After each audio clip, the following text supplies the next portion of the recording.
नमस्कार, मैं हूं पद्मजा जोशी। आप देख रहे हैं आज की अड़ी। आज भारत और अमेरिका के रिश्तों में एक बहुत बड़ा दिन है। प्रधानमंत्री मोदी अपने 2 दिन की यात्रा के लिए संयुक्त राज्य अमेरिका पहुंचे हुए हैं। वॉशिंगटन में पीएम मोदी का रेड कार्पेट वेलकम किया गया और भारत के समय के मुताबिक आज रात करीब 2:30 बजे उनकी मुलाकात भी डोनाल्ड ट्रंप के साथ होने वाली है। डोनाल्ड ट्रंप के राष्ट्रपति बनने के बाद ये पहली मुलाकात दोनों नेताओं के बीच होगी। लेकिन सबसे खास बात यह है कि अमेरिका पहुंचते ही सबसे पहली मुलाकात पीएम मोदी ने किसके साथ की?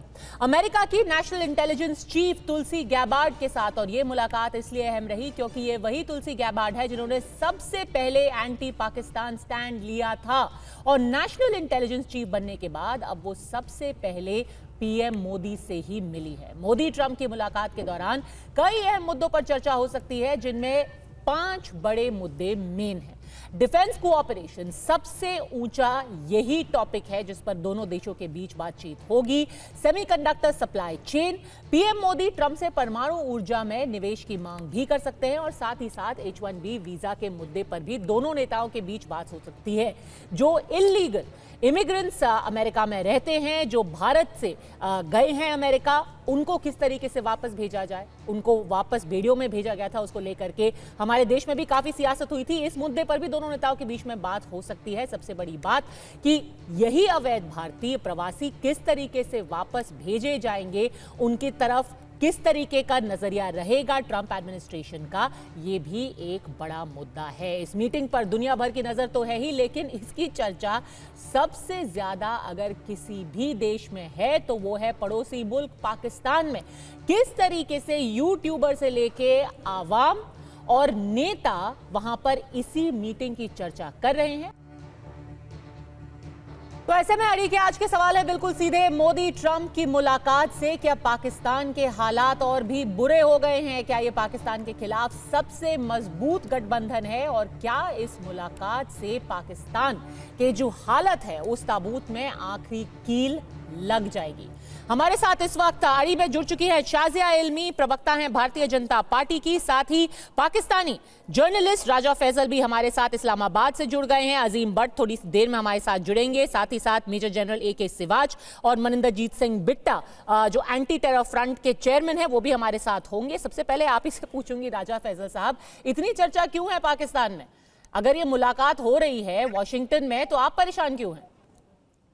देखिए, हमें परेशान होने की कोई जरूरत नहीं है। यहाँ पे बिल्कुल भी कोई इतनी चर्चा नहीं है जितनी के आप बनाने की कोशिश कर रहे हैं।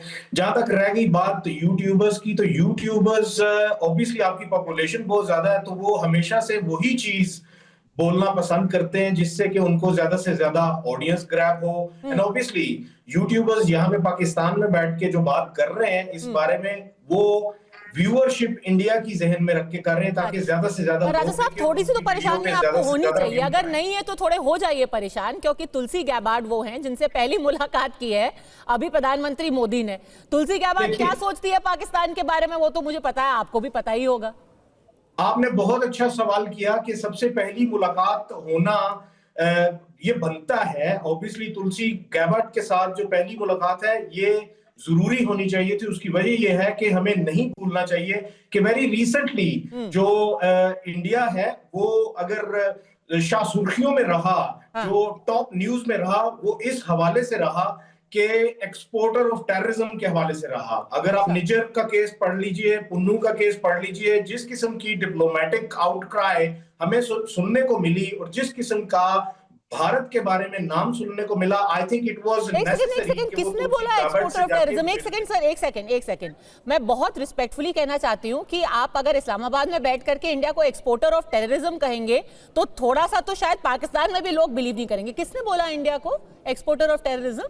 देखिए, मैं नहीं कह रहा। आप BBC को चेक कर लें, CNN को चेक कर लें। जब ये केसेस हाईलाइट हुए थे, पुन्नू का केस हो या फिर निज्जर का केस हो या फिर अदर जो केसेस थे इंक्लूडिंग पाकिस्तान, जब इसके ऊपर बात की गई तो ये कहा गया कि Bharat is an exporter of terrorism. Bharat raw के जरिए टेररिज्म को एक्सपोर्ट कर रहा है। किसने बोला? तो मेरे ख्याल में किसने बोला राजा साहब? किसने बोला? जाके मतलब आपके अलावा किसने बोला?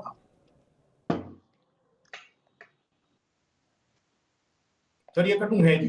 नहीं, किसने बोला इंडिया को एक्सपोर्टर ऑफ टेरर? दूसरे हाथ पे मैं आपको यह जरूर बता दूं कि तुलसी गैबार्ड, जिनसे मुलाकात की है अभी हमारे प्रधानमंत्री ने, उन्होंने पाकिस्तान के बारे में क्या बोला है? उन्होंने एक इंटरव्यू दिया 2016 में। उन्होंने कहा कि पाकिस्तान आतंकवादी संगठनों को अपनी सीमाओं के भीतर काम करने, सीमाओं के पार जाने और अनियंत्रित रूप से भारत में प्रवेश करने की अनुमति देता है।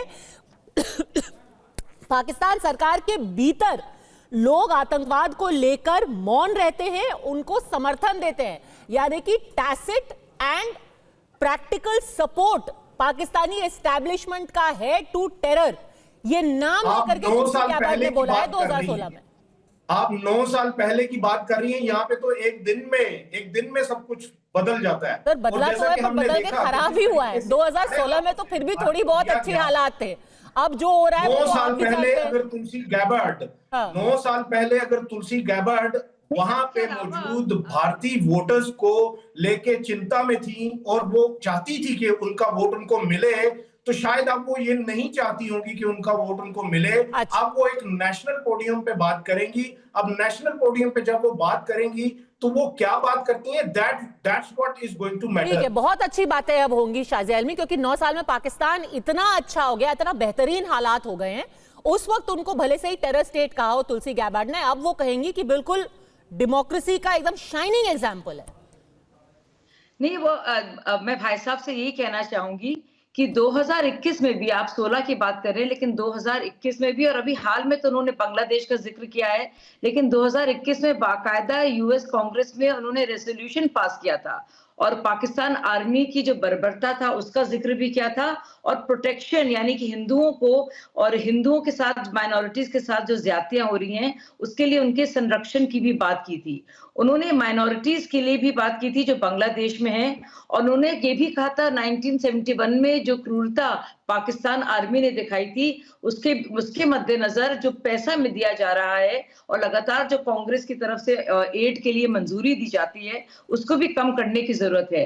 उन्होंने ये भी कहा था कि क्रॉस बॉर्डर टेररिज्म का बाकायदा जिक्र करके, ना सिर्फ जिक्र करके, स्पष्ट रूप से पाकिस्तान का नाम लिया था और कहा था पाकिस्तान में टेररिज्म का जिस तरह से एक्सपोर्ट होता है और इंडिया में होता है, अफगानिस्तान में जिस तरह से टेरर ऑर्गेनाइजेशंस पाकिस्तानी काम करती हैं उससे भी बचने की जरूरत है। उन्होंने लगातार यूएस असिस्टेंस टू पाकिस्तान, जो फाइनेंशियली जो पाकिस्तान को जो असिस्टेंस मिलती आई है अब तक, जिसके बनिस्बत थोड़ी बहुत इज्जत और गनीमत है पाकिस्तान में कि पूरी तरह से उनके हाल खराब नहीं हुए हैं, हालांकि कितने मकरूज हुए हैं वो दुनिया जानती है।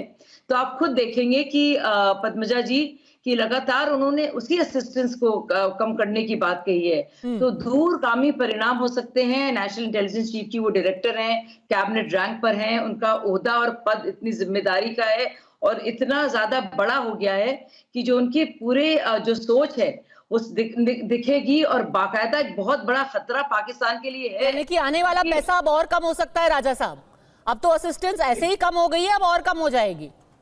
देखिए, शाजिया जी की बात से मैं सहमत हूं और मैं फुली एग्री करता हूं। Great power comes with a huge responsibility and obviously Tulsi Gabbard वो एक साइड ऑफ द कॉइन देख के ये डिसाइड नहीं करेंगी कि ये कॉइन क्या है, वो दूसरी साइड भी जरूर देखेंगी और जितनी की वो एनलाइटेंड है उनको इस बारे में भी पता होगा क्या है दूसरा साइड। तरीके से भारत ने, आपके प्रधानमंत्री पीओके में एक ऐसे इवेंट में गए थे जहां पर लश्कर तोयबा तो था ही मौजूद, वहां पर हमास भी आ गया। कौन से कॉइन की साइड बता रहे हैं?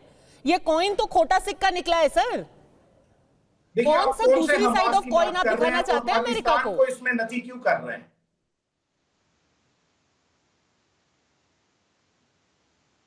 हमास का जिक्र पाकिस्तान के साथ आप किस तनाजुर में कर रही हैं? अरे क्योंकि पाकिस्तान ऑक्युपाइड कश्मीर में बकायदा पिछले हफ्ते रैली की है हमास ने, वहां गन हाथ में लेकर के लश्कर तोयबा के साथ वो स्टेज पर भारत के खिलाफ प्रोपेगेंडा फैला रहे हैं। मतलब पूरे इतने सालों में ये हालात कभी नहीं बने थे इस इलाके में जो आपने बनाया। दुनिया में मौजूद मुसलमानों के, पूरी दुनिया में मौजूद मुसलमानों के जो जज्बात हैं वो फिलिस्तीनियों के लिए, वो गाजा के लिए इस वक्त राइट ऑन द टॉप है। अगर वो वहां पे आपको नजर आ रहे हैं कश्मीर में, तो वो इसी वजह से नजर आ रहे हैं क्योंकि Kashmir, Indian illegally occupied Jammu and Kashmir is majority Muslim इसी वजह से आपको वहां से नजर आ रहे हैं। कश्मीर आप छोड़ दीजिए, अभी तो मैं आपको ये पूछ रही हूँ कि आप कह रहे हैं अमेरिका और तुलसी गैबार्ड, हेड ऑफ इंटेलिजेंस, दूसरी सिक्के का दूसरा पहलू देखेंगे। आपके सिक्के के दोनों ही जो पहलू हैं वो फिलहाल काफी खराब नजर आ रहे हैं। ये बताइए आरजू काजमी, मैंने अभी सुना कि आपने जो YouTube पे अपना वो भी किया था सेगमेंट, उसमें आप कह रही थी कि बस जा करके हमारे खिलाफ कंप्लेंट मत कीजिएगा। अब तो ऐसा लग रहा है कि कंप्लेंट भी करने की जरूरत नहीं है। नहीं, मुझे ऐसा नहीं लग रहा, लेकिन ये जरूर है कि हमेशा से पाकिस्तान में एक इम्प्रेशन ये रहा है कि भारत जो है वो अमेरिका के कान भरा करता है पाकिस्तान के खिलाफ, तो इस वजह से मैंने वहाँ पर ये बात की है। लेकिन ये भी है कि जाहिर है भारत जिस तरीके से प्रोग्रेस कर रहा है, जिस तरह से आगे जा रहा है, और अभी आपने देखा कि पीएम मोदी को इनवाइट किया गया है, उसको पाकिस्तान में हरगिज सब लोग नेगेटिव शेड में नहीं देख रहे। बहुत से लोग ये भी कह रहे हैं कि हमारे रीजन से एक बड़ी कंट्री के प्राइम मिनिस्टर जो हैं वो मुलाकात के लिए गए हैं या वो मिलने के लिए गए हैं, तो डेफिनेटली एक अच्छी बात है। इससे पूरे रीजन को ही कोई फायदा हो सकता है। बाकी तो डेफिनेटली वो अपनी कंट्री के लिए बात करेंगे, अपनी जो चीजें हैं उसी को हाईलाइट करेंगे। तो यहाँ पर हम लोगों को थोड़ा सा मैच्योर होने की जरूरत है। शिकायतें रही हैं हम लोगों को पाकिस्तान बनने से लेकर अभी तक भारत से, लेकिन उसमें कई गलतियां हमारी अपनी भी रही हैं।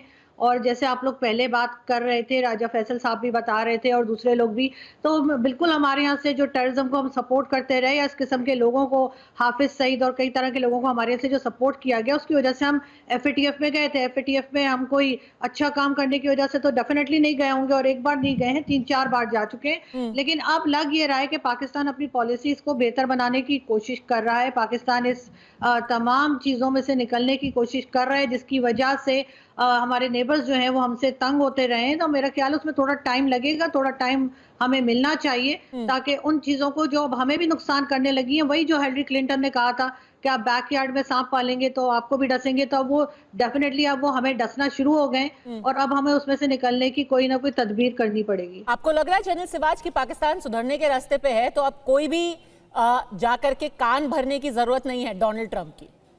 वो तो कोशिश कर ही रहे हैं ना।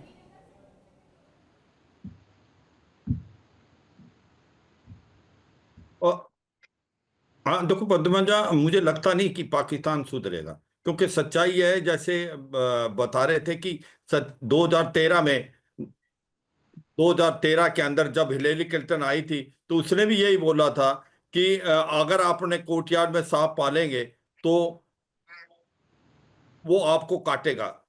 यही आज की तारीख में पाकिस्तान में हो रहा है। पाकिस्तान गुड और बैड टेररिस्ट के बीच में फर्क करता है। वो आतंकवादी जो भारत की तरफ भेजता है, जैसे मोहम्मद लश्कर तोबा, उसको गुड टेररिस्ट बोलता है। जो आतंकवादी उनको काटते हैं, तहरीके तालिबान पाकिस्तान, उनको बैड टेररिस्ट बोलते हैं। तो आज वो आतंकवाद का विक्टिम है, मगर आतंकवाद किया क्रिएट किसने? आसमान से तो गिरा नहीं, ये पाकिस्तान ने ही क्रिएट किया। आज वो पाकिस्तान को काट रहे हैं। नहीं, वो कह रहे हैं ये पहले की बात है, अब हालात बदल चुके हैं, फर्क करने की नहीं रुक रहा है। तो सच्चाई यह है कि पाकिस्तान एक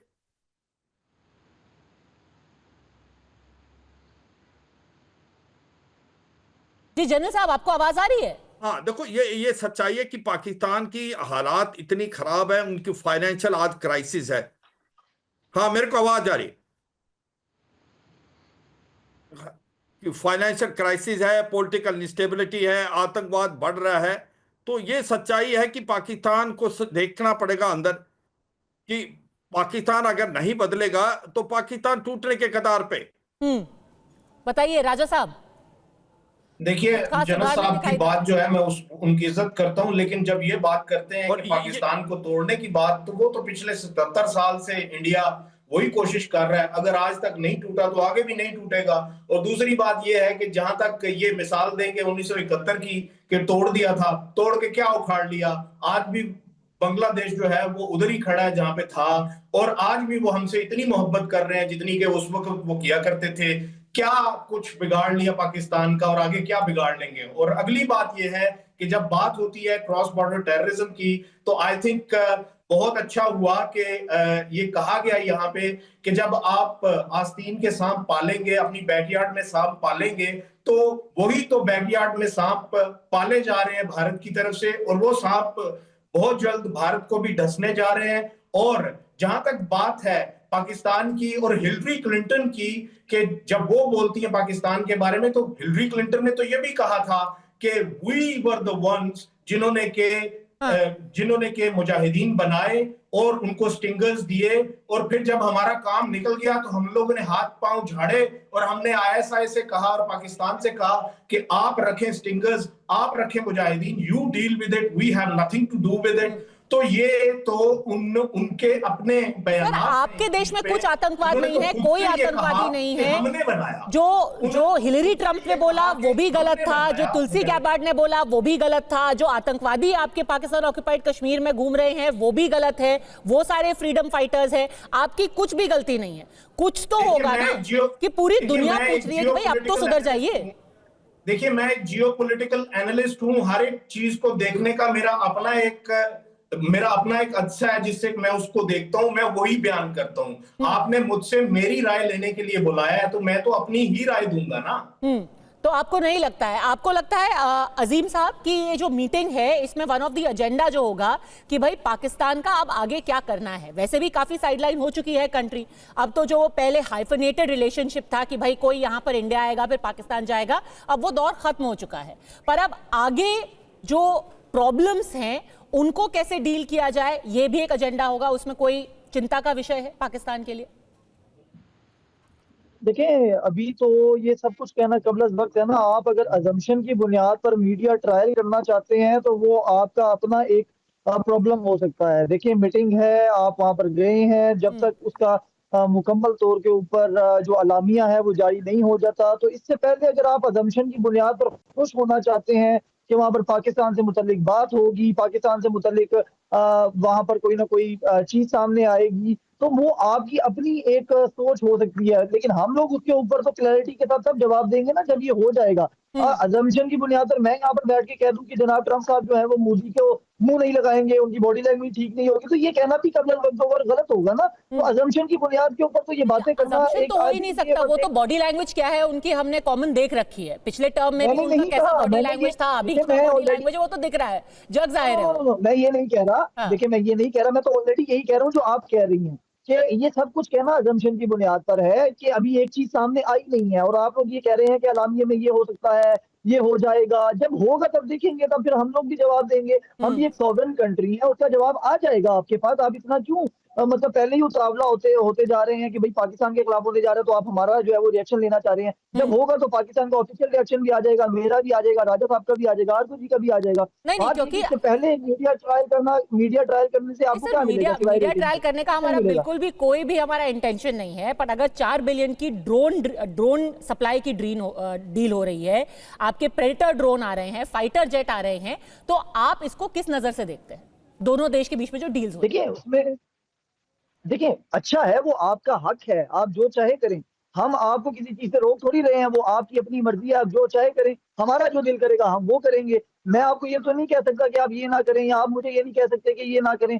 हम दोनों की अपनी कंट्रीज हैं, दोनों की फॉरेन पॉलिसीज हैं। तमाम चीजों हर किसी ने अपने अपने ममालिक के लिहाज से करनी है और वो करेगा ना। हम इंडिया को रोक सकते हैं ना इंडिया पाकिस्तान को रोक सकता है। तो मेरा ख्याल है कि ये हमें अपने अपने और ये भी मेरा ख्याल है कि हमें देख लेना चाहिए कि पाकिस्तान और इंडिया को हर चीज एक दूसरे के तनाजुर में नहीं देखनी चाहिए। अगर पाकिस्तान कोई डील करे और इंडिया कहे कि ये तमाम चीजें पाकिस्तान ने हिंदुस्तान के लिए रखी है, और पाकिस्तान को भी ये नहीं कहना चाहिए कि अगर हिंदुस्तान अगर कोई डील कर रहा है तो हम ये सोचे कि ये सिर्फ पाकिस्तान के लिए हो रहा है। हम लोगों के और भी बॉर्डर मौजूद है। हमें उन तमाम चीजों को देखते हुए अपने अपने मुल्क के बेहतरी के लिए जो जो करना पड़ेगा वो करेंगे। आप भी कीजिए, हम भी करेंगे, लेकिन इससे हम लोग अपने ताल्लुकात को मेरा नहीं ख्याल है कि खराब करना चाहिए और ना होने चाहिए। हम दोनों ममालिक का अपना हक है, वो जो चाहे करें, उनकी अपनी फॉरेन पॉलिसी है, फॉरेन एजेंडा है मुल्क की बेहतरी के लिए, जिसको जो लगता है। आपको क्यों लगता है कि आपके प्रधानमंत्री को क्यों नहीं बुलाया डोनाल्ड ट्रंप ने? अगर इतने ही बेहतरीन हालात है, इतने बेहतरीन रिश्ते हैं दोनों देशों के बीच में, तो उनको पिछली बार कब बुलाया था टॉक्स के लिए? बिल्कुल बिल्कुल, ये बेहतरीन सवाल है और मैं इसका जवाब दूंगा। देखिए, एक तो रियलिस्टिक अप्रोच होनी चाहिए मेरी भी और आप लोगों की भी, और हम लोग बतौर पाकिस्तानी इस चीज को मानते हैं कि हिंदुस्तान इस वक्त तीसरी बड़ी इकोनॉमी की मंडी है और आपके ताल्लुकात हमसे अगर बेहतर हैं अमेरिका के साथ, तो मुझे इसको मानने में कोई कबाहत नहीं होनी चाहिए। लेकिन अगर ये सोचें आप कि इस तमाम ताल्लुकात से आप पाकिस्तान को जिच कर लेंगे या पाकिस्तान के खिलाफ कुछ कर लेंगे, तो ये आपकी भी भूल होगी। और ये कह के आप खुश मत हुआ करेंगे अगर आपको बुला लिया है तो उसका इम्पैक्ट पाकिस्तान पर कोई नेगेटिव पड़ेगा। पाकिस्तान की अपनी एक फॉरेन पॉलिसी है, फॉरेन उसका तरीकाकार है, हाँ। तो उसके तरीके के साथ आगे चलेगा। क्या है आपकी कल को फॉरेन जब पॉलिसी? अफगानिस्तान आपकी फॉरेन पॉलिसी है टर्की से मिलना। जिस दिन अमेरिका के राष्ट्रपति हमारे प्रधानमंत्री से मिल रहे हैं, आप टर्की से मिल रहे हैं, ये है आपकी फॉरेन पॉलिसी? तो आप तुर्की को बिल्कुल भी इस खित्ते का इंपॉर्टेंट मुल्क नहीं समझती, तो ये आपकी भूल है और बेवकूफी है अगर आप समझते हैं कि तुर्की इस खित्ते का इंपॉर्टेंट मुल्क नहीं है। नहीं, बहुत कांग्रेचुलेशंस आपको, इसकी बहुत बहुत बधाई कि आप टर्की से यहाँ पर बायलैटरल कर रहे हैं। बिट्टा साहब, पाकिस्तान के जो हमारे गेस्ट है यहाँ पे, वो कह रहे हैं कि कुछ ज्यादा खुश होने की जरूरत नहीं है। अगर ट्रंप से मुलाकात कर रहे हैं प्रधानमंत्री, तो उससे उनको रत्ती भर भी फर्क नहीं पड़ता पाकिस्तान में। देखो, मैं इनको एक बात कहना चाहता हूँ। पीछे मुझे शायद किसी ने बताया, सुना तो नहीं, कि हिंदुस्तान के प्रधानमंत्री चाहते हैं कि हिंदुस्तान से बातचीत हो। कितना सच है मुझे मालूम नहीं। मैं एक बात इनको कह दूं, पाकिस्तान हमारा पड़ोसी मुल्क है, हमारे पाकिस्तान से अवाम से कोई लड़ाई नहीं है, पर वहाँ की जो गंदी राजनीति है उसके साथ जरूर लड़ाई है। पर वहाँ की जो ISI है उससे लड़ाई थी, है, रहेगी, जिन्होंने पंजाब के अंदर, जो हिंदुस्तान के अंदर बर्बादी की। हमने हिंदुस्तान की फॉरेन पॉलिसी को हिंदुस्तान के प्राइम मिनिस्टर ने मजबूत किया। हिंदुस्तान का पॉलिटिकल आदमी को हिंदुस्तान का फॉरेन मिनिस्टर नहीं बनाया, जिसके अंदर काबिलियत थी, जो राष्ट्र को, जो दुनिया को समझ सकते थे, उनको हिंदुस्तान का फॉरेन मिनिस्टर बनाया। आज हमारे डिफेंस पॉलिसी के ऊपर अगर आप देख लो, डिफेंस पॉलिसी आज कहां चली गई। आज सड़कों का निर्माण कहां हुआ? अगर कहीं आपकी तरफ से गोली चलेगी, हमारे जवान वहां तैयार खड़ेंगे। आज हिंदुस्तान इस तरक्की के रास्ते पे बैठा है। हम ना लड़ाई, ना जंग, ना आतंकवाद के ऊपर विश्वास करते हैं। हम हिंदुस्तान का, आज का भारत, नरेंद्र मोदी जी का भारत, हिंदुस्तान के प्रधानमंत्री आज हिंदुस्तान को दुनिया के एक उस मुकाम पे हमने पहुंचा दिया है जो इतिहास के सुनहरी पन्नों पे लिखा जाएगा। आपने क्या किया? पूछना चाहता हूं कि आपके अंदर लड़ाई, कभी इमरान खान, कभी किसी से लड़ाई, झगड़े, फसाद, कहां आप तरक्की के रास्ते पे जा रहे हैं? अपने मुल्क को तरक्की के रास्ते पे लेके जाइए। अगर हिंदुस्तान की जरूरत है तो हिंदुस्तान आज भी आपके साथ खड़ा है, पर अपने मन को साफ रखिए। कश्मीर के मुद्दों को निकालिए। जिस दिन आप कश्मीर के मुद्दों को अपने मन से निकाल देंगे, हिंदुस्तान और पाकिस्तान की दोस्ती भी इकट्ठी होगी। पहले क्या था, अमेरिका आपको फाइनेंशियली सपोर्ट करता रहा। मुझे याद है वो पुराने दिन, यूथ कांग्रेस के टाइम पे, जब वहां की सुरक्षा सलाहकार आती थी तो कहते, बिट्टा को कहना यहां प्रदर्शन मत करे हमारे खिलाफ। उस वक्त हम प्रदर्शन करते थे। आज अमेरिका से आपको कोई फंडिंग नहीं आ सकती आपकी तरक्की के लिए, विकास के लिए। कहां उसामा बिन लादेन कहां से पकड़ा गया? कहां से पकड़ा गया? कहां मारा गया? पाकिस्तान से मारा गया। कहां हमला किया था? 11 सितंबर की घटना, पाकिस्तान से प्लानिंग बनी थी। आज अमेरिका और हिंदुस्तान के रिश्ते मजबूत रिश्ते, अमेरिका हिंदुस्तानी पूरी दुनिया के साथ हमारे मजबूत रिश्ते हैं। पर आपकी ISI, कनाडा हो, खालिस्तानियों को फंडिंग करती है, अमेरिका में फंडिंग करती है। वक्त सबका आने वाला, आप खुद देखना, खुद देखना, आने वाला वक्त। मुस्कुरा रहे अजीम भट्ट साहब, हंस रहे वहां पे। मतलब मैं इसलिए हंस रहा हूँ कि कनाडा के अंदर किस तरीके से पूरी भारत और रॉ समेत आपकी हुकूमत को कटहरे में खड़ा किया हुआ है उन्होंने। आपके ऊपर किस तरीके के वहां पर एलिगेशन लग रहे हैं, और आप आज भी वो 90s की दहाई में बैठे हुए हैं कि पाकिस्तान ने ये किया, उसामा पकड़ा गया आज से 10 साल 12 साल पहले। भाई निकल आए ना, 2025 चल रहा है। कभी आप कहते हैं 2025 चल रहा है, आगे का सोचें। लेकिन जब आपसे बात करते हैं तो पाकिस्तान की बारी आती है तो आप चले जाते हैं 2010 से भी पीछे। भाई आपको बहुत मुबारक हो, आपकी इधर मुलाकात हो रही है तो हम तो मुबारक दे रहे हैं। आप लोगों को क्या प्रॉब्लम है कि हमारे मुल्क के अंदर अगर इमरान मसला चल रहा है, नवाज शरीफ, देखो मेरी बात सुनो, मेरी बात सुनिए। आपको खुश होना चाहिए, आपको क्या प्रॉब्लम है? अपने मुल्क की तारीफ करना आपका, हमारा, हर एक का हक का, किसी का हो, पर आपने पिछले सालों में पाकिस्तान को कहां पहुंचा दिया? पाकिस्तान के अवाम का क्या कर, पाकिस्तान के अवाम को आपने कहां पे पहुंचा दिया? कितनी महंगाई है वहां पे, क्या हमको पीड़ा नहीं होती? क्या पाकिस्तान का आम नागरिक, उसके हमारी दुश्मनी तो नहीं, उससे हमारी, हम तो पहले एक ही थे ना। उससे तो आपने, आपकी वहां की सरकारों ने, आपकी वहां की सरकारों ने लूटा है। और जो अमेरिका से बाहर से फंडिंग आती थी उसका मिसयूज आपने हिंदुस्तान में किया है। आपने पंजाब में आतंकवाद फैलाया, आपने हिंदुस्तान, सारा अमेरिका से पैसा आता था। आज मैं कहना चाहता हूं 370 धारा हटी, कोई मुल्क दुनिया का बता दीजिए आपके साथ पाकिस्तान से खड़ा हुआ। दुनिया हिंदुस्तान के साथ खड़ी हुई। 75 साल की कैंसर की बीमारी, रोज कश्मीर कश्मीर करते थे, उखाड़ के वो फेंका। आज देख लो घर घर तिरंगा है। अरे शर्माते क्यों? घर घर तिरंगा। मैं शर्मा नहीं रहा हूँ।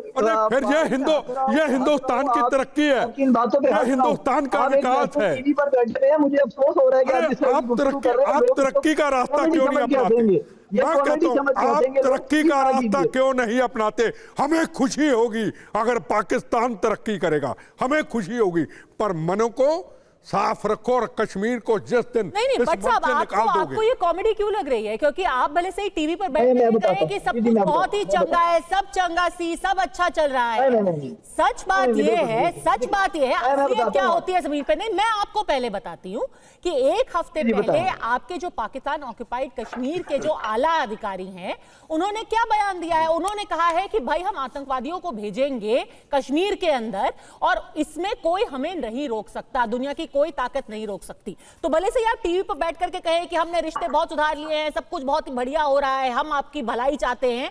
आपके खुद के पीओके के जो सो कॉल्ड प्राइम मिनिस्टर हैं, वो शहबाज शरीफ की मौजूदगी में मंच से बोलते हैं कि हम आतंकवादी भेजेंगे कश्मीर में और कोई हमें रोक नहीं पाएगा। असलियत ये है। अच्छा ठीक हो गया।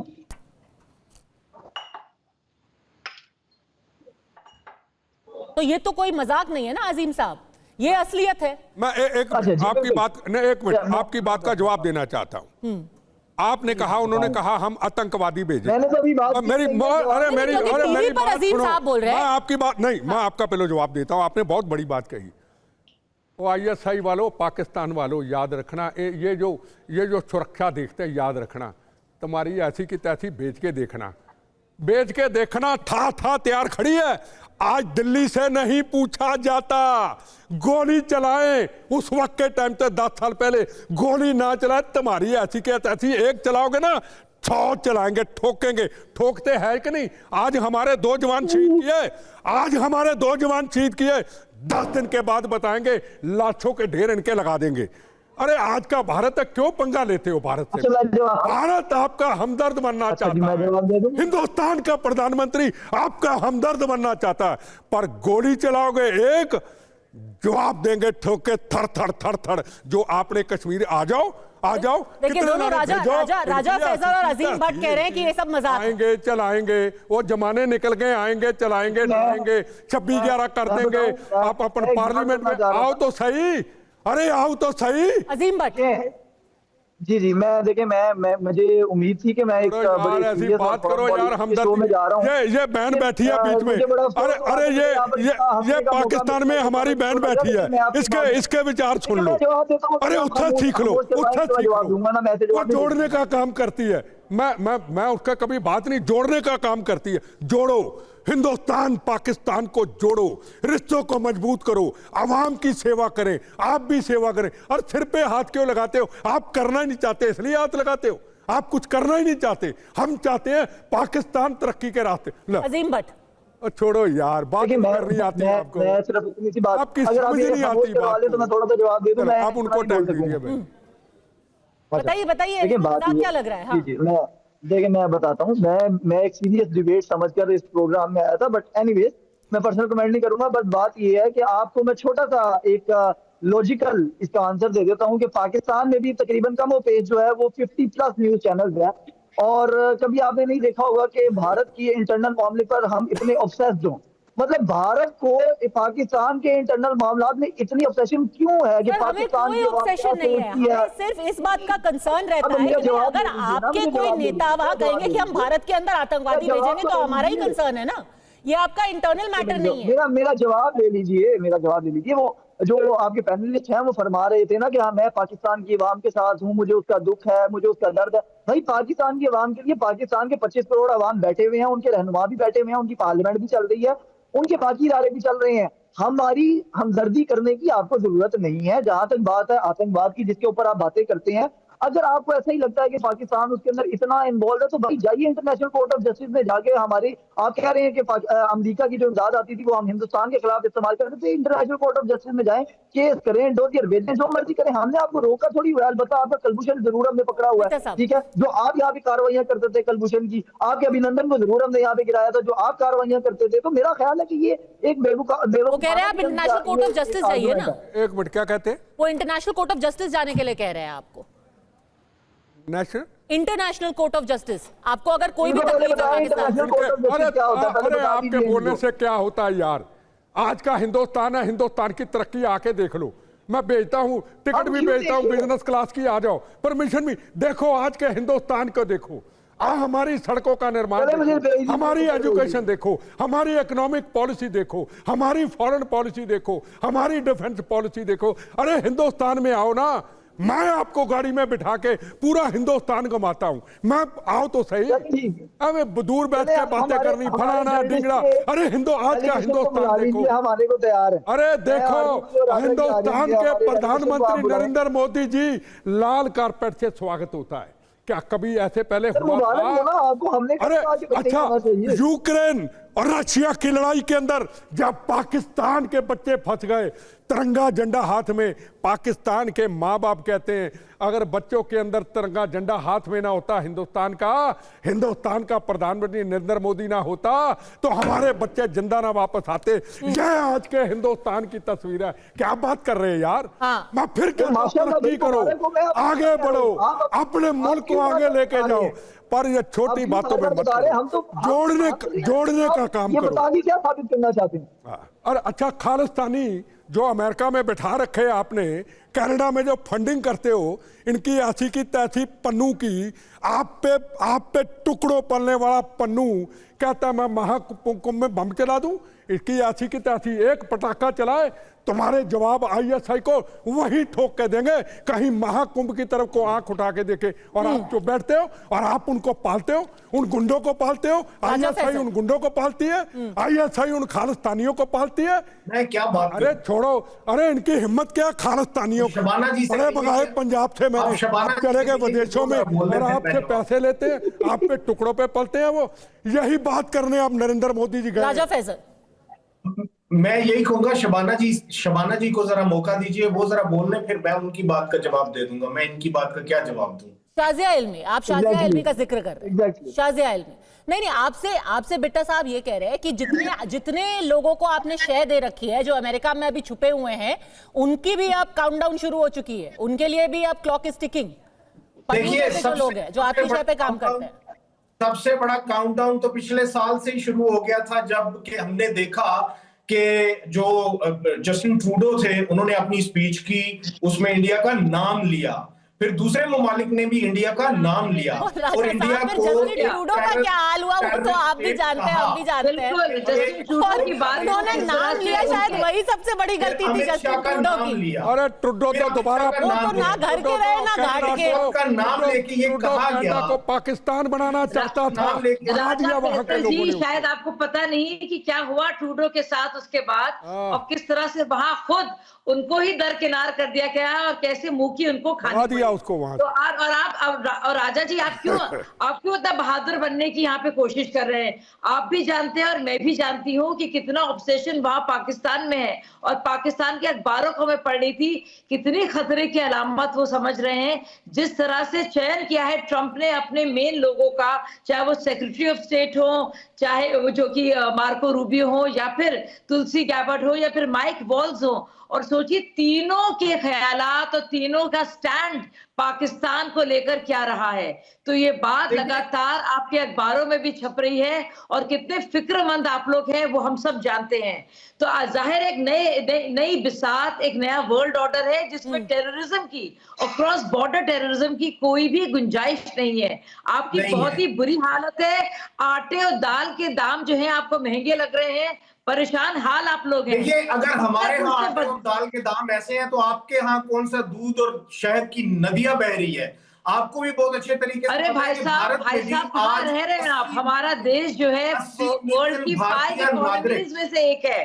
टॉप इकोनॉमीज में, और आप अभी भी परेशान हाल हैं इंटरनेशनल मॉनेटरी फंड से आप फिर से भीख मांगने जा रहे हैं, और कितनी बार आप मांग चुके हैं और कितनी बार आप भीख लेंगे, और आपको डर है कि तुलसी गैबर्ट आपकी फंडिंग बंद न कर दे।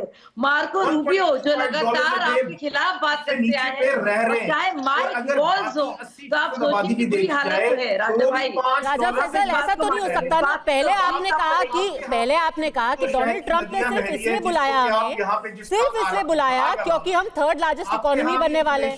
अब आप कह रहे हैं कि देखिए भारत के भी उतने ही बुरे हाल है जितने पाकिस्तान के। अब आप फैसला करिए दोनों में से कौन सी बात सच है पूरी दुनिया ना बिट्टा साहब। पहले शुरुआत में कहा कि देखिए अगली बात ये है, अब अगली बात ये है जहां तक कराइए फिर मैं बोलता हूँ। अच्छा, ये कहते हैं ना हिंदुस्तान के हालात खराब हैं। अच्छा, नहीं, ये कहते हैं ना, मैं इनको बार बार कहता हूँ हम परमिशन लेके देते हैं। मैं पूरा हिंदुस्तान में फौरन तो नहीं जाता, पता भी ये ISI वाले ठोक देंगे। हम हिंदुस्तान में मरना चाहते हैं, इनकी गोलियों से वहां नहीं, यहाँ मरेंगे हिंदुस्तान की धरती पे। मैं हिंदुस्तान गंवाता हूँ कोना कोना। मेरी बात सुनिए, बड़ी ईमानदारी से सुनिए, हाथ जोड़ के सुनिए। अगर हिंदुस्तान के अंदर नहीं, अगर हिंदुस्तान के अंदर अगर आपको कहीं से नफरत नजर आ जाए, मैं आपसे इसी चैनल में क्षमा मांगूंगा। आज का हिंदुस्तान आके देखिए, आप देखिए गुजरात को, आप देखिए महाराष्ट्र को, और जो आपका बिगड़ा हुआ पंजाब है, जहाँ खालिस्तान की जहाँ रोज नार्को टेररिज्म हुआ है, ड्रोन के जरिए आता है। आप क्या कह रहे हैं?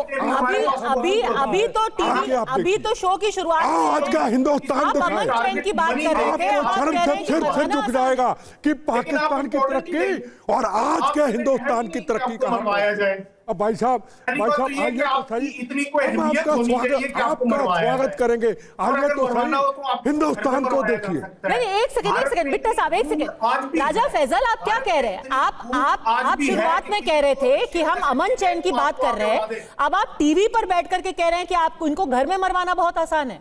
ये बातें आप टीवी पर आकर के कह रहे हैं। बात कर रहे थे, आपने इनसे कुछ नहीं कहा। अरे ये तो कह रहे हैं मैं मरने को तैयार हूँ, मैं देश के लिए मरने को तैयार हूँ। आप उल्टा इनको मारने की बात कर रहे हैं। ये खालिस्तानी पहले हुए ना, हम अपनी भारत माँ की धरती पे बम गोलियां खाना चाहते हैं जनाब, बाहर के मुल्क में नहीं। वो आपके परिंदे जिनको आप पैसा बेचते हैं, जिनको आप फंडिंग करते हैं, पन्नू को फंडिंग करते हैं। और छोड़ो मेरे मरने मराने की बात छोड़ो, मैं तो पर आप लोग इन टेररिस्टों को पालते हैं। आपको अब अमेरिका, आपको अब चलिए सर, अब आपको इतना बेहतरीन तरीके से पता है, कम से कम एक सेकंड चाइना भी हाथ खड़े कर जाएगा एक दिन आपसे। अच्छा चलिए, जो भी इस वक्त टीवी देख रहे हैं, कम से कम उनको ये तो पता चल गया, राजा फैसल साहब ने बोल ही दिया कि ISI भारत में किसको मरवाना चाहती है, उसकी मोडस ऑपरेंडी से ये भली भांति वाकिफ है। मेरे नाम पे ये पूरी तरीके से वाकिफ है।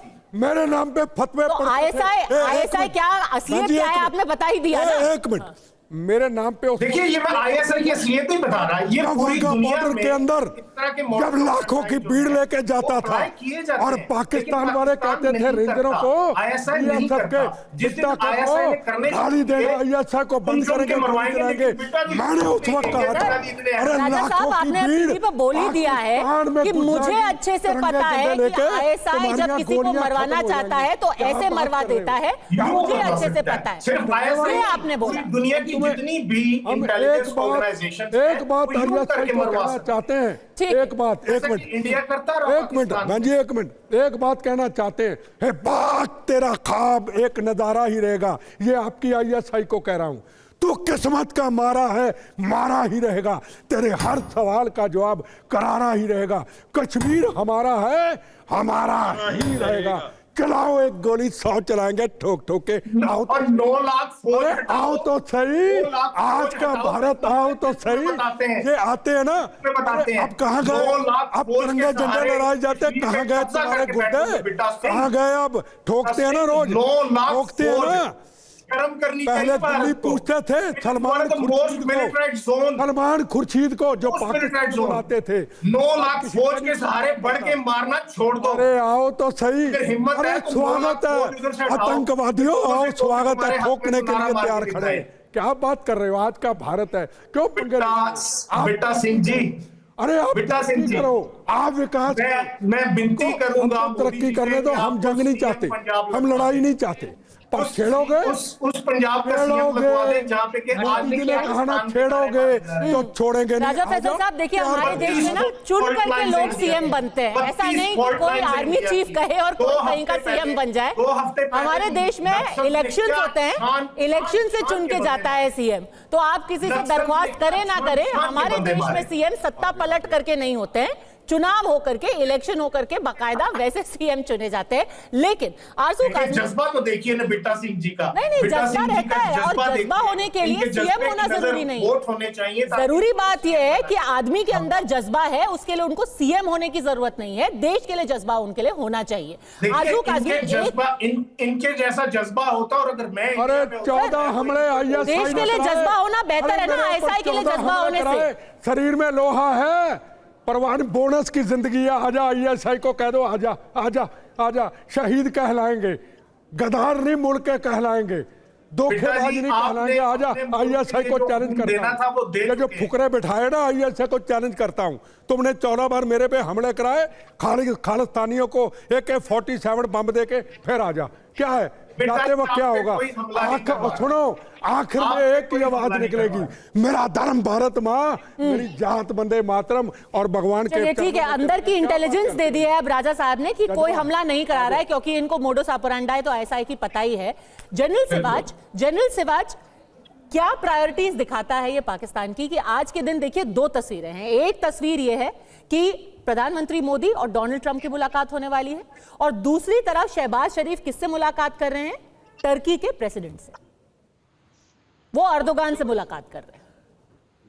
हाँ बिल्कुल बिल्कुल, देखो सच्चाई है पद्मजा कि भारत आज किस कतार पे पहुंच गया है। 5th लार्जेस्ट इकॉनमी है, 3rd लार्जेस्ट इकॉनमी बनने वाला है, 4th लार्जेस्ट मिलिट्री पावर है, और आज अभी प्राइम मिनिस्टर मोदी मिल रहे हैं डोनाल्ड ट्रंप से। वो 4th जो लीडर हैं जो कि डोनाल्ड ट्रंप 2.0 मिल रहे हैं। पहले इजराइल के प्राइम मिनिस्टर मिले, फिर जापान के प्राइम मिनिस्टर, और फिर जॉर्डन के किंग 2 मिले, और अब भारत के प्रधानमंत्री हैं। पूरा वर्ल्ड देख रहा है। उसकी वजह यह है कि दोनों एक ऐसे हैं, एक लार्जेस्ट इकॉनमी है और लार्जेस्ट डेमोक्रेसी है, और एक है ओल्डेस्ट डेमोक्रेसी। इनका मिलाप है। ये दोनों देश चाहते हैं वर्ल्ड के अंदर शांति आए, प्रोग्रेस आए, एक ग्लोबल साउथ के चैंपियन है। भारत जो चाहता है कि अगर आर्टिफिशियल इंटेलिजेंस भी आए तो ग्लोबल साउथ कहीं पीछे ना रह जाए, उनको भी साथ। आपको पता ही होगा कि जो AIA एक्शन जो समिट हुई है फ्रांस के अंदर, किस प्रकार से भारत ने वहां पर को चेयर किया। और अब आप पाकिस्तान की जो बात कर रहे हैं, ये टर्की के जो